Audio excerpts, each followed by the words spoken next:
The next lesson was with Miss Richards, the supervising teacher. She was a brilliant scientist and a chemist, one of the few who didn't work for the military, but above all, she was a human. During her lesson, kids were supposed to cover world events, the other news, and future plans. Still, she decided to focus more on students. Being affected by the shattering herself, she knows very well how scary that transformation can be, explaining why certain things happened, answering questions, and comforting students into the new life, something rarely considered these days. Being of medium height and relatively young age, she didn't look too different from her students, while differing significantly from the general population. Full lips and a small nose decorated her face under two almond-shaped dark blue eyes. Long, dark azure-colored hair falling on her shoulders and back made her look a lot more slender than she really was. Although she was on the slim side of the spectrum, she still had well-developed muscles that were visible beneath her clothes. The absence of Seth and his friend didn't surprise her, as her lesson wasn't graded, yet to her, he was someone who could really use it.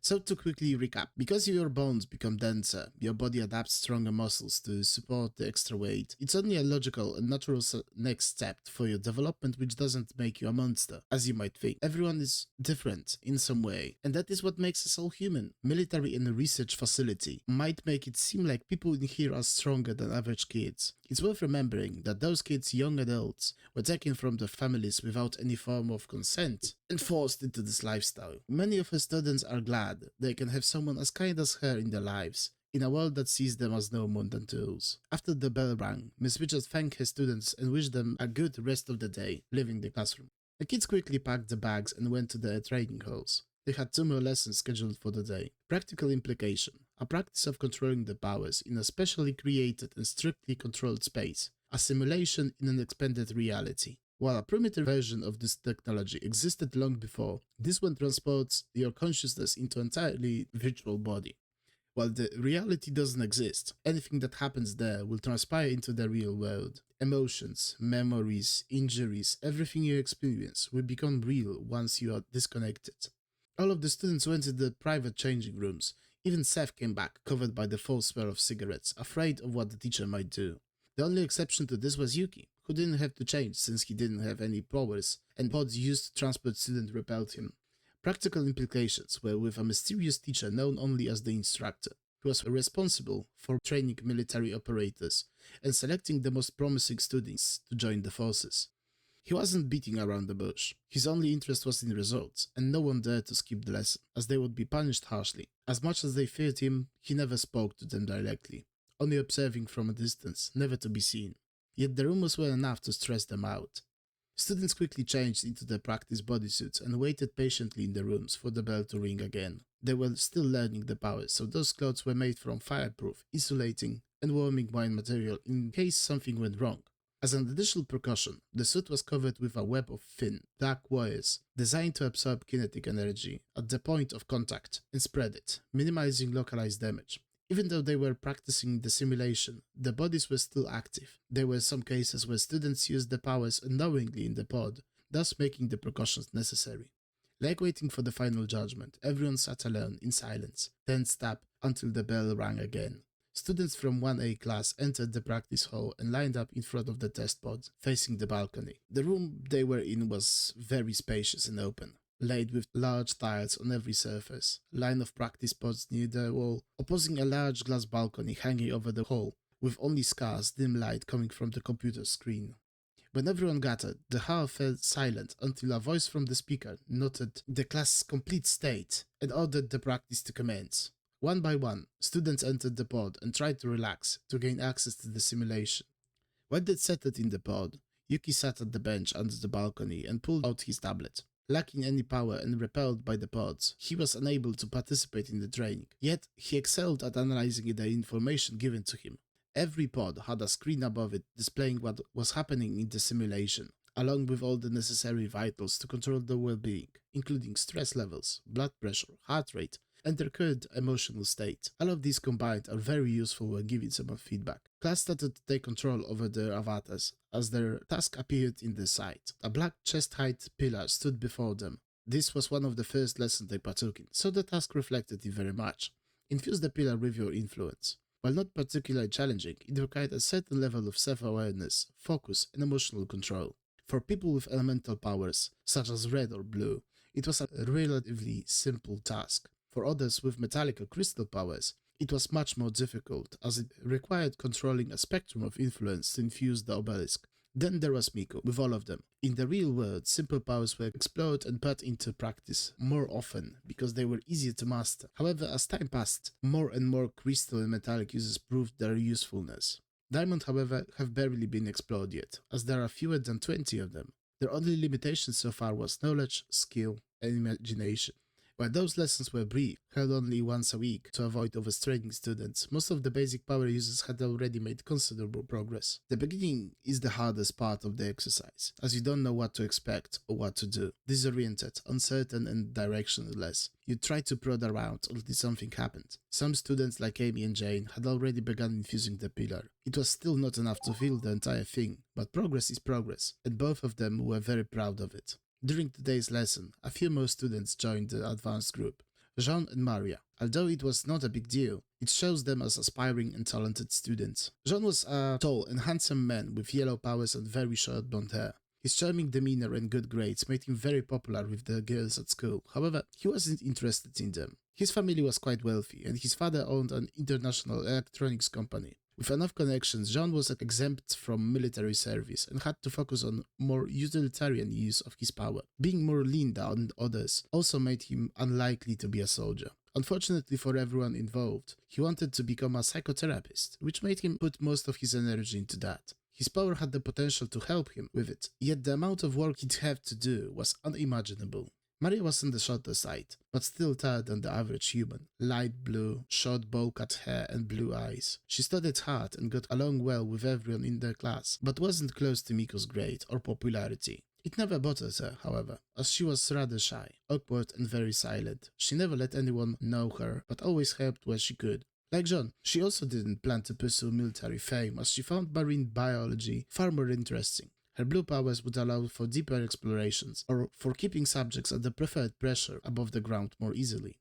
While the rest of the students made slow progress, they did so at a steady pace. With each practice, they were calmer and more focused on their goal. After the situation ended, it was the only time when Yuki and Miku played different roles. But there was not much for her to do. She left to change back into her clothes, as he was swarmed by his classmates with numerous questions. Since there wasn't a single good way to learn how to release the powers, they had to figure it out themselves, and hearing Yuki's notes was very helpful. Thinking about their color and what came to mind when imagining it, he could tell from the screens when they were on the right path and when their trouble started. Trying to give them pointers on how to redirect their attention to another image instead of stressing, or to recollect what way they're thinking about at a certain point when they were close. He tried his best to help them improve. When it came to more advanced students, he tried to give them pointers about filling the pillar, as controlling the output of the power was very difficult.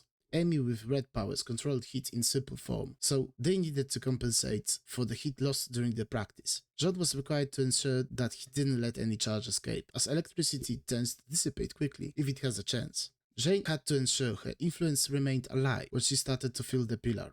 Maria had the most straightforward task so far, just focusing on the steady flow of her influence. All of that doesn't sound too difficult. Still, being entirely focused on that right mental state to project influence, thinking about charging, maintaining the charge, and the strain it puts in her body, combined made it very complicated. He also advised them not to push too hard and to take it slow. While the rest of the students went on with the day, using the daily credits for leisure activities like shopping, eating out, going to movies, or just sitting at the cafe and having fun, Miku went straight to her apartment alone. This facility was more than just a research and military facility. It was a small city with the immediate families of many workers. It had basic infrastructure to support everyday life, while the center of the said city was occupied by a military building and a massive white spire towering over the tallest of buildings. The outskirts had scarce greenery, a mall filled with shops, a cinema, a gym, and small restaurants. Further beyond the city, on the southern side, was a forested area, ending with a mountain range. Being in the middle of the ocean for so long can be mentally draining, so a quiet, natural-looking place was created to counteract it. Food, clothes, and other necessities were free for people living in the facility, but for students, they costed credits. Each day, they were given a certain amount to spend as they liked, or saved for something more expensive. While they were taught about their powers and all, they also had to learn how to plan a budget, the value of money, and how to live on their own. Being all alone, far away from the parents, they had to learn the last part quickly. To make them feel a tad less lonely, students' apartment were a set of blocks where they all lived, close to their newly found friends. While apartments weren't that big, just 2 rooms, a main room with a connected kitchenette, bedroom, and a bathroom. They were free to decorate them as they were pleased. Miku entered her flat and went straight to the bedroom. Light orange walls and a window decorated by pink carnation flower covered by white curtains made her feel almost like home. Lying on top of her orange sheets, face down in the pillow, she was resting after hard work at school. Feeling her phone vibrate in her pocket, she turned to the side and read the notification. It was an email from Yuki.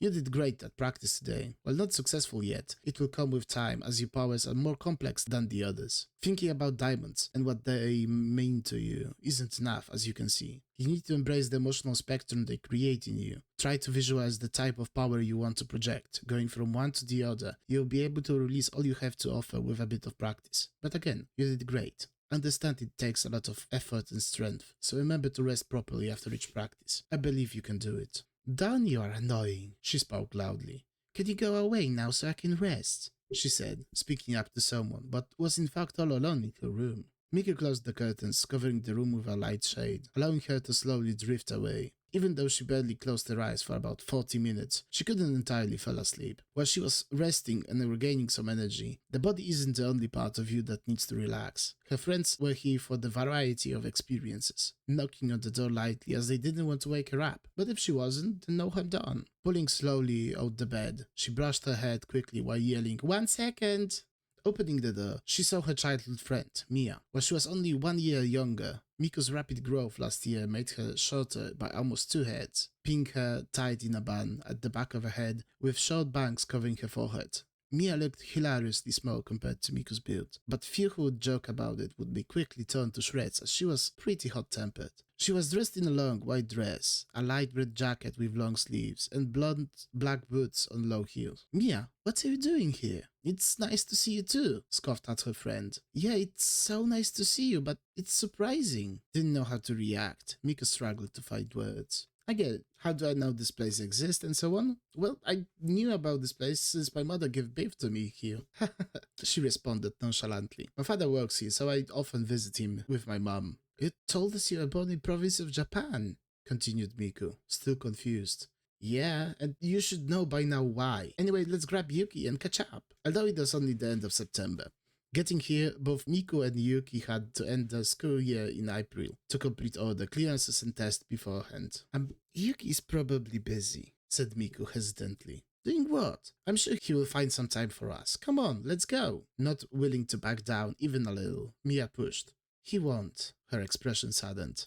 "I will tell you about it over coffee." While the coffee shop wasn't far away, the walk there in silence felt unending. When they finally arrived, placing the orders at the register, both girls went outside to the table. After a while, the waiter brought the order to the table and Mia started to sip her coffee, waiting for Miku to gather courage. "We broke up," said Miku silently, to which Mia uncontrollably spat her drink all over the table.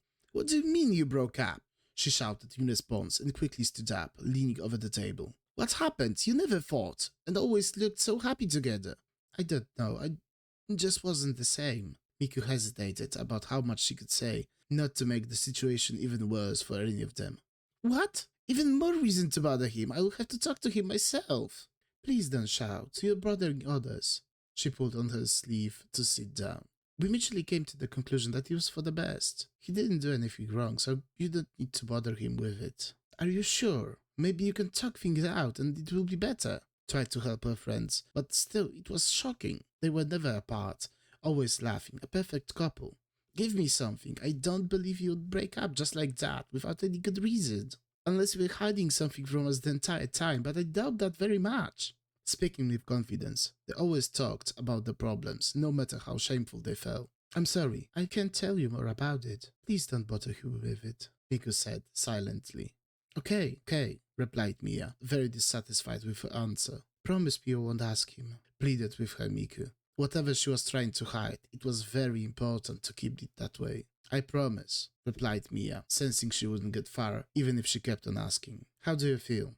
"I'm fine." Lying through her teeth, she wasn't fooling anyone, but what other choice did she have? But the conversation became very awkward. After some time, they eventually found a subject they could talk about in peace. Laughing and joking, the sour taste still lingered around them until they finally parted. The sun started to set, as the lighting inside the library swiftly changed from natural to a soft yellow from the LED's light on the desk and across the ceiling. Even though most of the information was digitalized, some still had to be preserved in paper forms so they won't be erased from existence. It included confidential data, a list of personnel at this facility and the students, as well as notes and research from experiments conducted at this facility. Hard drives can break, servers can be wiped, and books can burn and soak, but the more places the information is stored in, the greater the chance it survives an attack.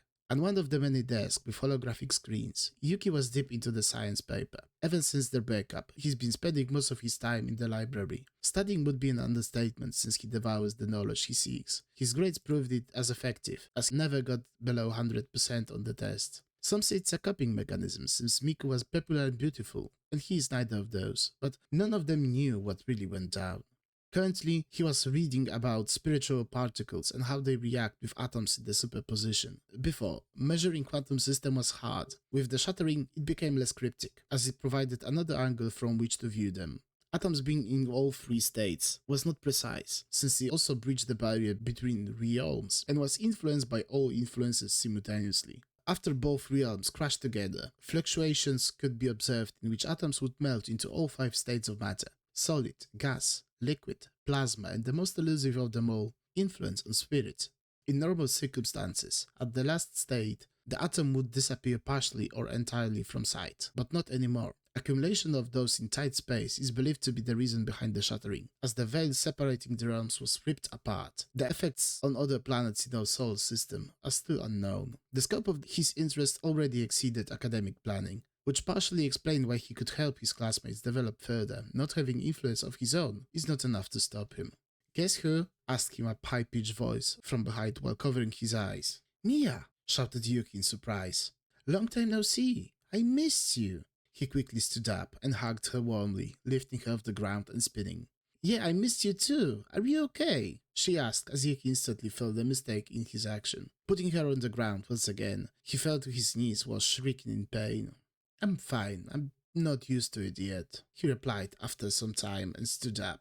"Used to what?" "Well, you missed a lot," replied Yuki while closing the screen. "It's quite late. Do you want to go to my place? I can make us some food and drink so we can talk in peace. I'll walk you back later." "Sure, but weren't you busy with something important?" asked Mia. "More important than you? Impossible," he replied with a warm smile on his tired face. They promptly left the library and went back to his apartment. Since the library was located next door to the school, and on the other side was students' apartment, the entire walk didn't even take them 5 minutes.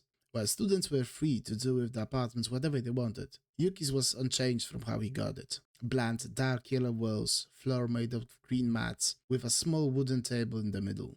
Dark brown, built-in wardrobe where he stored a mattress for sleeping. Small kitchen space with a few white cabinets, sink, dishwasher, a 2-burner electric stove, and a small fridge. The apartment has windows only on the opposing side, which are covered with dark curtains. Walking in, the first thing Yuki did was to light the yellow light bulbs in the middle of the room and open the window. There was no funny smell, but a breath of fresh air is always nice. Letting Mia further into the room, he turned to the kitchenette. "You want tea or coffee?" asked politely Yuki. Tea, please." "Sure, I got your favorite, blackcurrant," almost chirping in from the happiness. "Of course you do." Knowing well that Yuki always thinks of others before himself, she wasn't surprised, but he somehow felt different. Sick and tired on one hand, but a stranger on the other. While she couldn't put her finger on it, she had that weird feeling deep inside. "So, aren't you curious what I'm doing here?" asked Mia, full of herself. "No, not really. You're still 1 year too young to see if you have powers, so that's not it. The only other way is to visit a family member." "Your father?" Yuki quickly and precisely explained his reasoning. How do you know that?" she asked after a few seconds of watching him, impressed, with mouth wide open. "I guess I've met someone with a similar aura as your dad, but he's not as nice as you. There's that lingering danger nearby." "Yeah, Papa can be scary. I'm glad I also got some niceness from my mom. How is your mom doing? Did she also came with you or stayed on the island?" continued asking Yuki. "She also came to present her research. I think we'll be staying for a few days or so. You don't sound too happy about it, said the boy from beneath his brown hair. By laying down the plates on the table, he continued, "Is something wrong? Don't take it wrong. I'm glad I could visit you, but I don't really get along well with my father, if I could call him that," she mumbled under her breath while the water started to boil.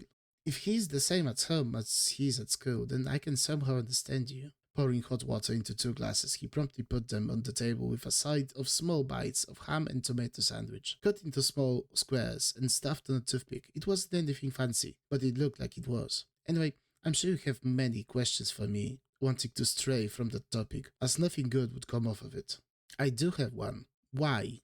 "What why?" "You know what I'm talking about. I promised not to ask, so I can't say." We're technically not breaking that promise. The subject was too important for her to ignore. "Since you found me in the library, you must talk with Miku already." He took a sip of the tea and continued. "I got into trouble with some bad people lately. Situation is under control as of now, but you have to understand her decision not to deal with it. I miss her greatly, but she has a right to..." Wait. Her choice?" Taken aback by the whole, Mia would never consider that Miku would lie. Yes?" Yuki confirmed, confused. "She told me it was your mutual decision." "To some degree it was, but not entirely. As I said, I understand why she wouldn't want to be a part of it. Can't change the past. I need to live with it now." His expression saddened, yet it was still warm and hopeful. "What do you mean?" asked Word Mia. "Could both of you stop being so cryptic about it? I just want to help." "I know, and I'm glad to have you as a friend, but there is nothing you can do," replied Yuki, as his lips twisted and turned, holding the sorrow inside. After a few long breaths, he finally composed himself. "It is our problem, with which I was left alone, but I already know how to get out of that. I respect her decision, even though there were better ways to go about it. It was what she felt was best for her." "But what is that you keep talking about?" Angered by his constant dodging, Mia finally snapped and shouted at him. "I would never lie to you, and I have no idea why she did, but there is nothing else I can tell you without putting you in the same mess." Yuki emphasized the word "can," then lowered his head in silence. The room fell into tense quiet, as a tear fell down Yuki's cheek. Mia felt bad about yelling at him since she knew he didn't deserve any of it, but she just couldn't keep it in anymore. No matter what it was, he was left with it all alone and harbored no resentment or anger towards Miku. Yet meets it with understanding. If that's not love, then I don't know what it could be, she thought to herself. Mia couldn't imagine how much was left unsaid. "So, you say you have a plan?" Leaning back against the wall, she chomped on the sandwich bites and sipped tea as if nothing happened. "I do, but I still need more information, which is why I often study in the library." You can tell me what it is, and I suppose I shouldn't bother Miku with it, which is gonna be hard since I want to twist her head off." Gripping hard on the glass, she almost shattered it. "But I can help you.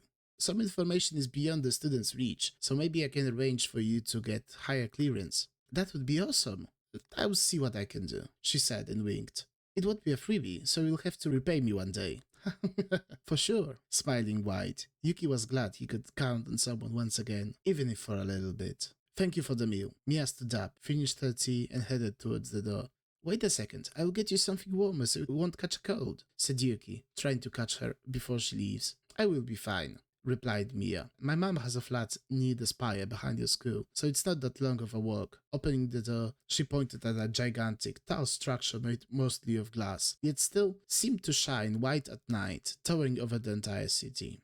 "I know I can stop you. Say hi to your mom from me." "I will, just..." She stopped on the doorstep. "You have to promise me, both of you will be fine." "I will never let anyone hurt her," Yuki responded with still resolve. "You too, dummy. Don't let yourself get hurt too." "That's..." he stuttered. "I will keep my hurting to a minimum. It's the best I can do." "Fine. Then you'll have to give me double for the favor." "Whatever you desire." Yuki bowed down before her as they started to laugh. Both of them understood well that sometimes things need to be done, no matter the consequences. She didn't press further. Waving goodbye to one another, she left toward the spire as Yuki stayed indoor for a bit, watching Mia fade in the distance. He thought for a bit about friends left on the island. A weird kind of ache seeped into his heart, but his rationalization quickly swept it away. Before closing the door, he noticed a familiar shadow in the distance, watching him closely. He didn't breach the contract, so she should be safe. But you can never be too careful. A bit more stress on his body, but it's only for a little bit longer.